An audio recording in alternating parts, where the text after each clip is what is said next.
Un voleur a eu la mauvaise idée de vouloir cambrioler la maison de Jon Jones et ça s'est mal fini pour lui, on te raconte. Jon Jones, c'est certainement le plus grand combattant de l'histoire de l'UFC. Plus jeune champion de l'organisation à seulement 23 ans, Bones n'a connu qu'une seule défaite en 29 combats. Et encore, c'était pour une disqualification à cause de coups de coude illégaux alors qu'il était largement devant son adversaire. Bref, Jon, c'est vraiment le mec à qui t'as absolument pas envie de chercher des problèmes. Et pourtant, un homme a essayé de le cambrioler. On est en 2020, Jon Jones est tranquillement chez lui. Possédant un système de vidéosurveillance, il voit alors un homme se rapprocher de chez lui. Celui-ci s'avance vers l'un de ses véhicules et tente de l'ouvrir. Voyant ça sur les caméras, Jones va alors avoir une réaction hallucinante. Il prend un fusil de chasse et fonce en direction du voleur. Celui-ci va alors courir comme jamais pour tenter d'échapper aux combattants en furie. Une scène complètement dingue partagée en vidéo par Jon Jones sur ses réseaux sociaux, avec le commentaire suivant. La prochaine fois que vous essayerez de voler quelqu'un, assurez-vous de courir plus vite que lui à l'avance. Il a de la chance que je sois assez intelligent pour ne pas lui avoir tiré dessus alors qu'il était en fuite. Je reconnais que les temps sont durs, mais votre vie ne vaut pas quelques biens matériels. Que pensez-vous de cette vidéo et qu'auriez-vous fait autrement? Une anecdote qui représente à elle seule le personnage qu'est Jon Jones.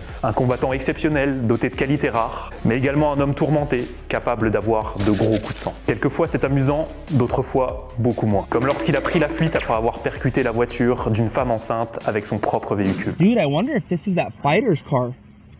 Jon Jones?